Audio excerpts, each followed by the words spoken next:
Sa ngalan ng Ama, ng Anak, at ng Espiritu Santo. Amen. Sumainyo ang Panginoon. At sumaiyo rin. Mga kapatid kay Kristo at mga kadiboto, muli tayo po ay tinipon bilang kaanib ng angka ng Diyos. Kaya dumulog tayo sa maawaing Panginoon na nagpapatawad ng lubos. Sinugong tagapagpagaling sa mga nagsisisi, Panginoon, kaawaan mo kami. Panginoon, kaawaan mo kami. Dumating na tagapag-anyayang, mga makasalanan ay magsisi. Kristo, kaawaan mo kami. Kristo, kaawaan mo kami. Nakaluklok ka sa kanan ng Diyos, Ama, para ipamagitan kami. Panginoon, kaawaan mo kami. Panginoon, kaawaan mo kami. Kaawaan tayo ng makapangyarihang Diyos. Patawarin tayo sa ating mga kasalanan at patnubayan tayo sa buhay na walang hanggan. Amen. Manalangin tayo. Ama naming makapangyarihan, ang iyong paglingap ay hindi nagkukulang. Sa iyong pagsubaybay sa tanan, inilulhog naming iyong pawiin ang tanang makapipinsala. Sa iyo nawang panatilihin ang papakinabangan naming walang maliw sa pamamagitan ni Jesucristo, kasama ng Espiritu Santo, magpa sa walang hanggan. Amen. Magsiupo muna ang lahat.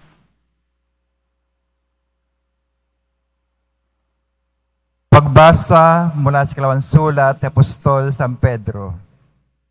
Mga pinakamamahal, samantalang hinihintay ninyo ang araw ng Diyos, magsikap kayong mabuti upang madali ang pagdating ng araw na iyon. Araw ng pagkatupok ng kalangitan at pagkatunaw sa matinding init ng mga bagay na naroon. Ngunit ayon sa pangako ng Diyos, naghihintay tayo na mga bagong langit at ng bagong lupa na pinaghaharian ng katarungan. Kaya nga, mga minamahal, samantalang kayo'y naghihintay, sikapin ninyong mamuhay ng payapa, walang dungis at kapintasan. Alalahanin ninyong kaya nagtitimpi ang Panginoon ay upang bigyan kayo ng pagkakataong maligtas. Ngayong ito'y alam na ninyo, mga kapatid, dapat kayong mag-ingat upang huwag kayong mailigaw na mga taong walang matuwid na patakaran. Sa gayon, hindi kayo matitinag sa inyong mabubuting kalagayan. Ayon sa kagandahang loob ng Diyos, magpatuloy kayo sa paglago sa kabutihan at sa pagkakilala sa ating Panginoon at tagapagligtas na si Jesucristo.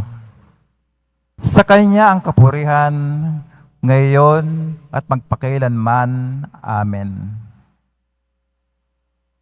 Ang salita ng Diyos. Salamat sa Diyos.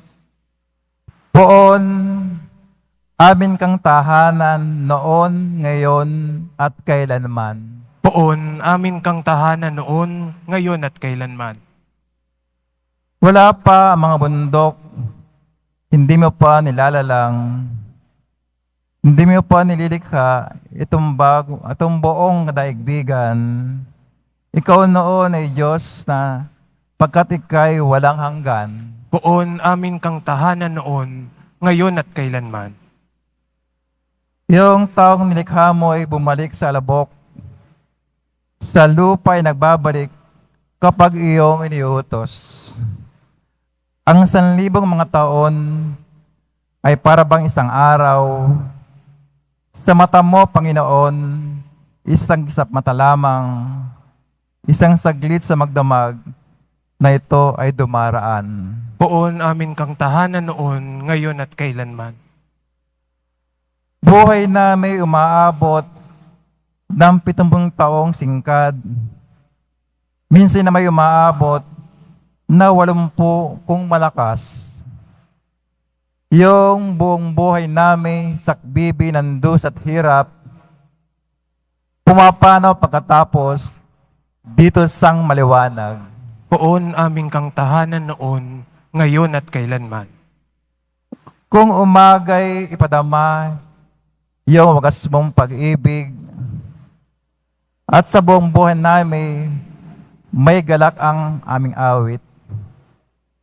Ipakita sa lingkod mo ang dakila mong gawain, at sa sunod na aming lahi, ipadama ay gayon din. Poon aming kang tahanan noon, ngayon at kailanman. Magsitayo na po ang lahat.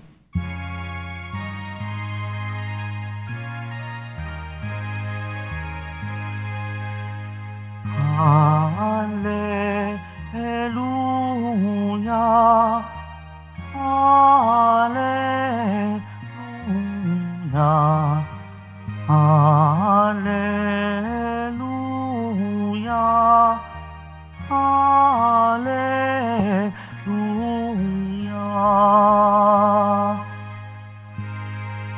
Diyos Ama ni Jesucristo, kami ay liwanagan mo at tutugon kami sa'yo. Hallelujah, Hallelujah, Hallelujah, Hallelujah.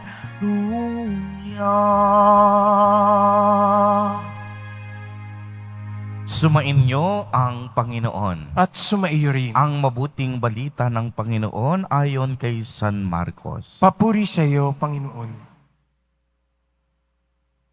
Noong panahong iyon, ilang Pariseo at ilang kampo ni Herodes ang pinapunta kay Jesus upang siluin siya sa kaniyang pananalita. Lumapit sila sa kaniya at ang sabi, "Guro, nalalaman po namin kayo'y tapat at walang pinangingimian, sapagkat pareho ang pagtingin ninyo sa lahat ng tao, at itinituro ninyo kung ano ang kalooban ng Diyos sa mga tao. Naaayon po ba sa kautusan ang pagbabayad ng buwis sa Cesar? Dapat ba kaming bumuwis o hindi?" Ngunit batid ni Jesus na sila'y nagkukunwari, kaya't sinabi nila sa kanila, "Bakit ba ninyo ako nais siluin?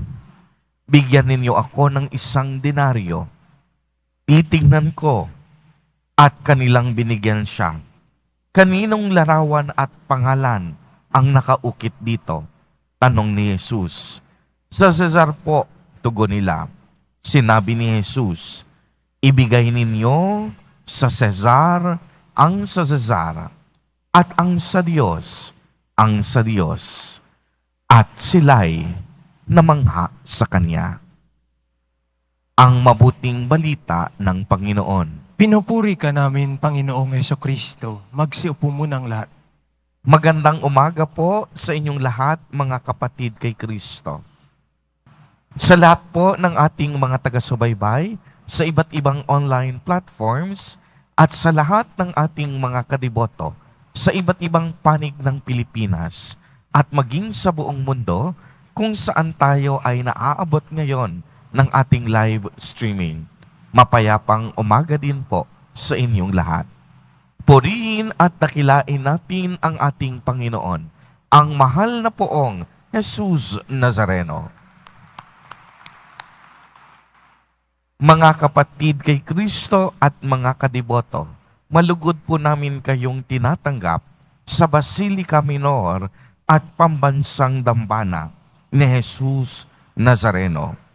Narinig po natin sa ating ebanghelyo sa araw na ito na muling naisaluin ng ilang Pariseo at kampo ni Herodes ang ating mahal na poong Jesus Nazareno.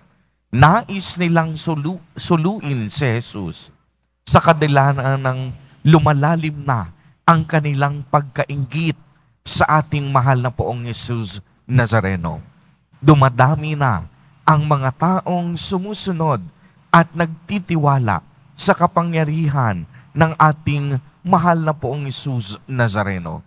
Sa mga panahong iyon, si Jesus marami nang pinagaling.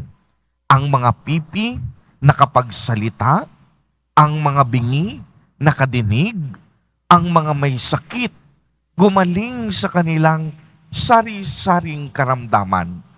Ang mga patay nabuhay, nagpalayas ng mga demonyo. Kaya naman, ang mga tao pilit na pinupuntahan si Jesus Nazareno saan man bayan siya magpunta. Subalit kung inyong mapapansin, ang mga Pariseyo, kahit ang iba sa kanila, dalubhasa sa batas, walang taong sumusunod sa kanila. Walang taong sumasampalataya sa kanilang kapangyarihan. Dahil kahit isang may sakit, hindi nila kayang pagalingin. Kaya naman tinanong si Jesus Nazareno sa ating ebanghelyo kung sino ang nararapat sundin. Kuwing pagbubuwis ang pag-uusapan. At sinabi ni Jesus, tingnan ninyo ang nakalagay sa denaryo. Tinanong ang mga Pariseyo kung sino ang kanilang makikita at sinabi nilang si Cesar. At anong sinagot ng ating mahal na Poong Jesus Nazareno? Ibigay ninyo sa Cesar ang sa Cesar at ang sa Diyos ay sa Diyos. Ibig sabihin, noong si Jesus ay Nazareno, ay pumasok sa kasaysayan ng tao. Si Jesus Nazareno, naging masunurin din sa alituntunin ng pamahalaan. Si Jesus Nazareno, naging tapat sa pagiging bahagi niya ng lipunan. Si Jesus Nazareno, ginagalang din ang kapangyarihan ng tao sa pamamahala. Ngunit mahalagang pansinin natin ito. Nais din ni Jesus Nazareno, higit sa lahat, ibigay din natin ang ating tungkulin para sa Diyos. Gawin natin ang ating tungkulin sa bayan, ngunit higit sa lahat, huwag nating kakalimutan ang ating tungkulin at gampanin para sa Diyos. Mahalaga na tayo'y maging masunurin bilang bahagi ng lipunan. Subalit, higit na mas mahalaga na sundin natin ang ating tungkulin bilang mga anak ng Diyos. Kung tayo ay tumutupad sa pagbubuwis, kung tayo ay tumutupad sa alituntunin ng pamahalaan, dapat tumutupad din tayo sa kalooban ng Diyos. Dapat pinahahalagahan din natin ang kaniyang 10 utos. Dapat nagsisimba din tayo tuwing linggo. Iginagalang natin ang lahat ng inutos ng ating Nuestro Padre, Jesus Nazareno. Kaya nga kung inyong mapapansin, ano ang turo na ibinibigay sa atin sa ebanghelyong ito? Tamang pagsunod. Bilang mga tao, tinuturuan tayo na sumunod sa alituntunin ng bayan at pamahalaan upang sa gayon, hindi rin tayo mahirapang sumunod sa alituntunin at kalooban ng ating Panginoon.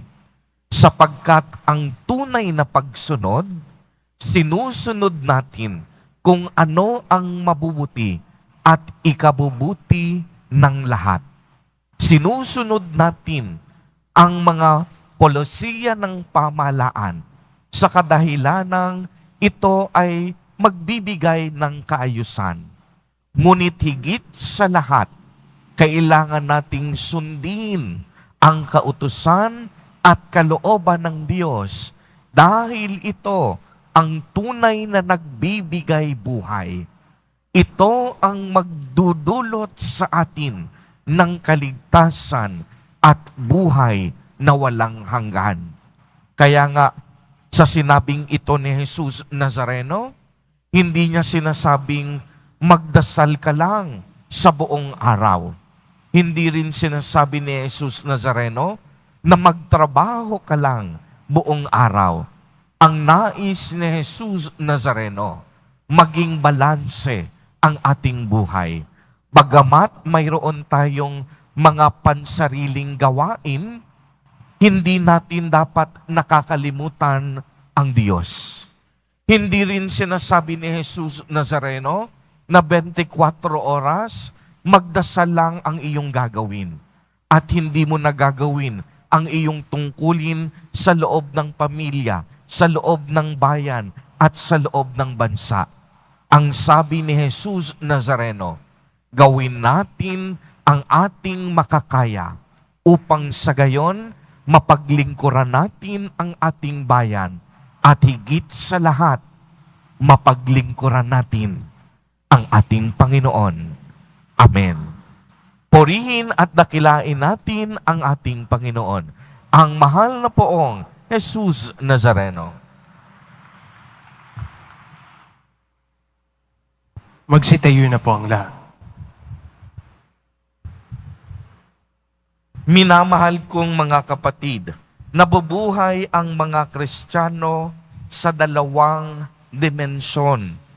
Mamamayan ng lungsod ng Diyos at mamamayan ng lungsod ng mundo. Manalangin tayo na maituon natin ang ating mga puso sa walang katapusang kaharian na darating para sa pangangailangan ng mundong ito. Sa bawat panalangin ang ating itutugon, Panginoon, humimlay nawa ang aming puso sa iyo. Panginoon, humimlay nawa ang aming puso sa iyo. Ang mga pinuno at miyembro ng simbahan, naway maging makatotohanan sa kanilang tungkulin, na maging mga propetang saksi laban sa mga di makataong krimen at kawalang katarungan. Manalangin tayo. Panginoon, humimlay nawa ang aming puso sa iyo. Ang mga pinuno ng mga gobyerno, naway makatarungang gamitin ang mga bagay na para kay Cesar. Manalangin tayo. Panginoon, humimlay nawa ang aming puso sa iyo. Ang mga pinuno at mamamayan ng komunidad, naway magkaroon ng kamulatang ukol sa kanilang tungkulin bilang mga taong dapat na magbayad ng buwis at mga taong dapat makilahok ng malinis sa pagboto sa eleksyon. Manalangin tayo. Panginoon, humimlay nawa ang aming puso sa iyo. Ang mga may sakit, naway maunawaan na nagiging isang dakilang biyaya ang kanilang paghihirap kapag niugnay sa paghihirap ni Kristo. Manalangin tayo. Panginoon, humimlay nawa ang aming puso sa iyo. Yung mga tumawid na sa pinto ng kamatayan, naway makarating sa walang hanggang lungsod sa langit. Manalangin tayo. Panginoon, humimlay nawa ang aming puso sa iyo. Isama natin sa ating mga panalangin ang mga kapatid at kadiboto natin na nagdiriwang ng kanilang kaarawan sa araw na ito. Gayon din ang mga mag-asawa na nagdiriwang ng anibersaryo ng kanilang mga kasal. Ang mga kadiboto natin na nagugutom at walang makain. Ang mga pamilyang nahihirapan at naghihikahos sa buhay, naway basbasan at tulungan sila ni Jesus Nazareno. Manalangin tayo. Panginoon, humimlay nawa ang aming puso sa iyo. Panginoon ng kasaysayan, inilalagay namin sa iyong pagkalinga ang aming mga kahilingan. Nalalaman namin na ang lahat ng mga tao, panahon at pangyayari ay nakapaloob sa iyong kalooban. Hinihiling namin ito sa pamamagitan ni Jesus Nazareno na aming Panginoon. Amen. Magsiupo muna ang lahat.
Magsitayo na po ang lahat.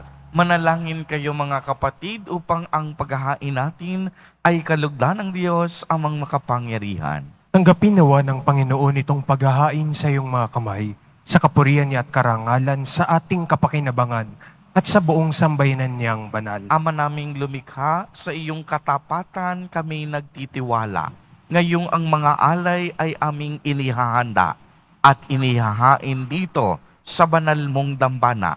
Sa kagandahang loob mong sa aming dumadalisay, kami naway makaganap ng may malinis na kalooban sa pamamagitan ni Jesucristo, kasama ng Espiritu Santo, magpasawalang hanggan. Amen. Sumainyo ang Panginoon. At sumaiyo rin. Itaas sa Diyos ang inyong puso at diwa. Itinaas na namin sa Panginoon. Pasalamatan natin ang Panginoong ating Diyos. Marapat na siya ay pasalamatan. Ama naming makapangyarihan, tunay ngang marapat na ikaw ay aming pasalamatan. Pinagbibigyan mong ito'y aming maihayag, kahit na ito'y walang anumang maidaragdag. Sa kadakilaang sa iyo ay likas. Sa pagpupuri namin ang nakikinabang, ay kami ring iyong pinakikiharapan sa pamamagitan ng iyong anak na minamahal. Kaya kaisa ng mga anghel na nagsisiawit ng papuri sa iyo, nang walang humpay sa kalangitan, kami nagbubunyi sa iyong kadakilaan. Santo, Santo, Santo, Panginoong Diyos ng mga hukbo, napupuno ang langit at lupa ng kadakilaan mo, o sana sa kaitaasan. Pinagpalang na paririto sa ngalan ng Panginoon, o sana sa kaitaasan. Magsilhod po ang lahat. Ama naming banal, ikaw ang bukal ng tanang kabanalan. Kaya't sa pamamagitan ng iyong Espiritu, ay gawin mo pong banal ang mga kaloob na ito, upang para sa amin ay maging katawan at dugo ng aming Panginoong Jesucristo. Bago niya pinagtiis ang kusang loob na maging handog, hinawakan niya ang tinapay, pinasalamatan kaniya, pinagati-hati niya iyon, iniabot sa kaniyang mga alagad at sinabi, "Tanggapin ninyong lahat ito at kanin. Ito ang aking katawan na ihahandog para sa inyo."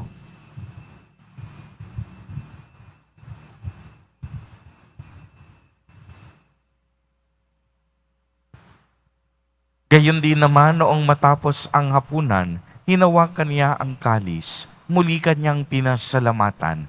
Iniabot niya ang kalis sa kaniyang mga alagad at sinabi, "Tanggapin ninyong lahat ito at inumin. Ito ang kalis ng aking dugo, ng bago at walang hanggang tipan, ang aking dugo na ibubuhos para sa inyo at para sa lahat sa ikapagpapatawad ng mga kasalanan. Gawin ninyo ito sa pag-alaala sa akin."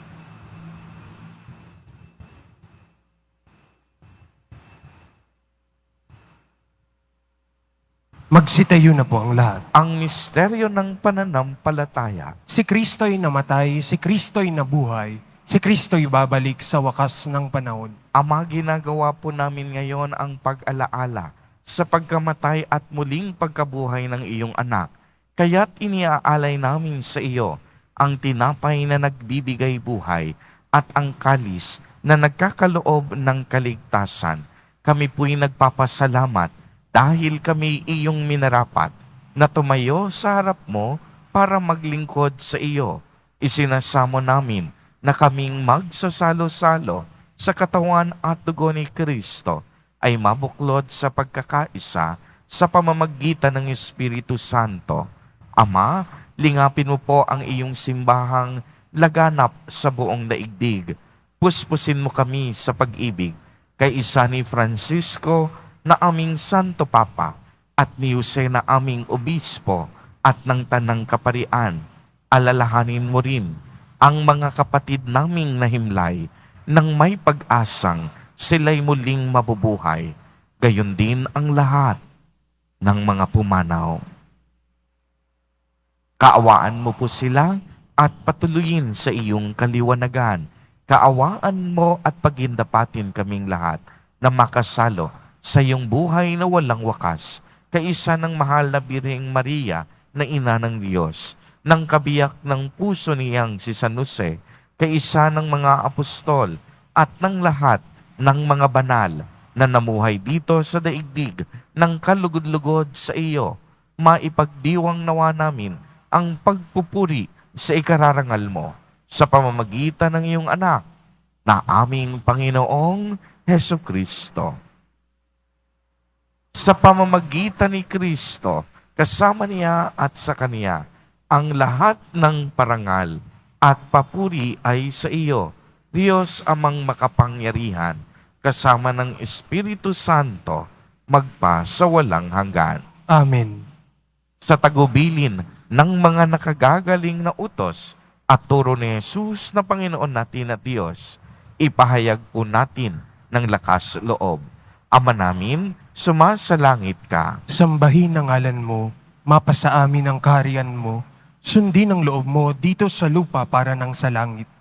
Bigyan mo kami ngayon ng aming kakanin sa araw-araw at patawarin mo kami sa aming mga sala para nang pagpapatawad namin sa nagkakasala sa amin. At huwag mo kaming ipahintulot sa tukso at iadya mo kami sa lahat ng masama. Hinihiling namin na kami iadya sa lahat ng masama. Pagkalooban ng kapayapaan araw-araw, iligtas sa kasalanan at ilayo sa lahat ng kapahamakan, samantalang aming pinananabikan ang dakilang araw ng pagpapahayag ng tagapagligtas naming si Hesukristo. Sapagkat iyo ang kaharian at ang kapangyarihan at ang kapurihan magpakailanman. Amen. Panginoong Hesukristo, sinabi mo sa iyong mga apostol, kapayapaan ang iniiwan ko sa inyo. Ang aking kapayapaan ang ibinibigay ko sa inyo. Tungayan mo ang aming pananampalataya at huwag ang aming pagkakasala. Pagkalooban mo po kami ng kapayapaan at pagkakaisa ayon sa iyong kalooban, kasama ng Espiritu Santo, magpa sa walang hanggan. Amen. Ang kapayapaan ng Panginoon ay laging sumainyo. At sumaiyo rin. Magbigayan po tayo ng kapayapaan sa isa't isa.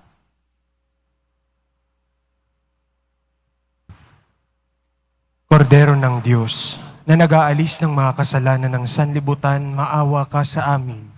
Kordero ng Diyos na nag-aalis ng mga kasalanan ng sanlibutan, maawa ka sa amin.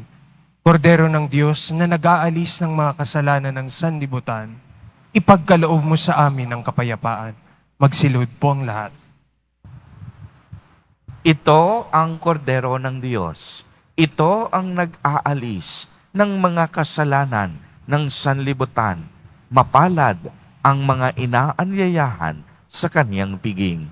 Panginoon, hindi ako karapat-dapat na magpatuloy sa iyo, ngunit sa isang salita mo lamang ay gagaling na ako.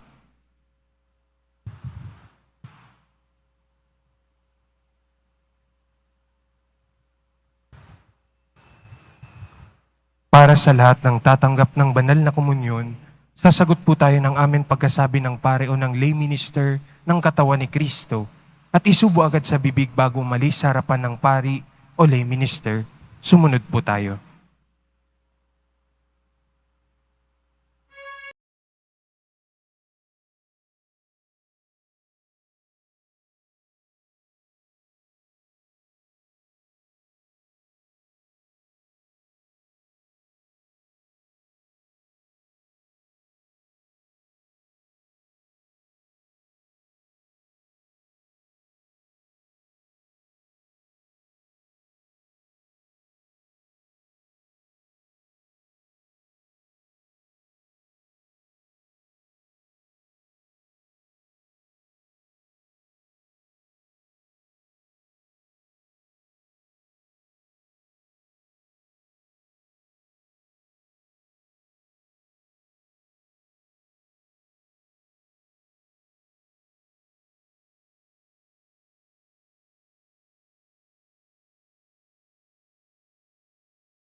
Kaming pinapakinabang mo sa katawan at dugo ni Kristo upang hindi lamang sa pagsasalita, kundi rin naman sa pagsasagawa.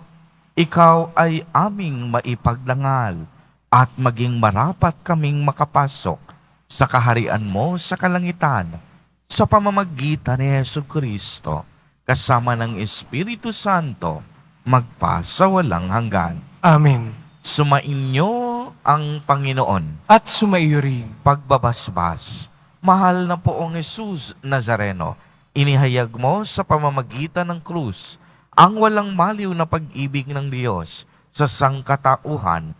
Pakinggan mo ang kahilingan ng iyong angkan na nagsusumamo sa iyo.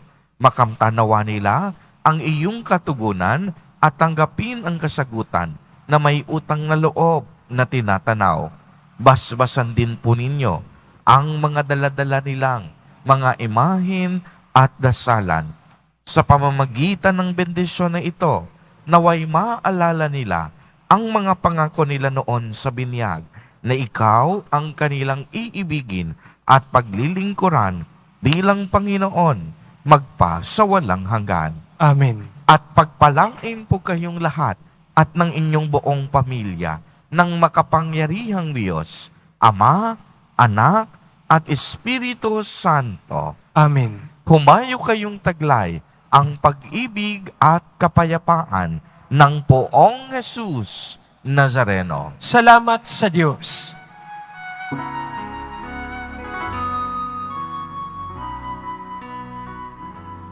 Nuestro Padre Jesus Nazareno, sinasamba ka namin, pinipintungo ka namin, aral mo ang aming buhay at kaligtasan. Nuestro Padre Jesus Nazareno, iligtas mo kami sa kasalanan. Ang krus mong kinamatayan ay sagisag ng aming kaligtasan. Nuestro Padre Jesus Nazareno, dinarangal ka namin. Nuestro Padre Jesus Nazareno, inulwalhati ka namin. Nuestro Padre Jesus Nazareno, Nazareno, inarangal ka namin. Nuestro Padre Jesus Nazareno, niluwalhati ka namin.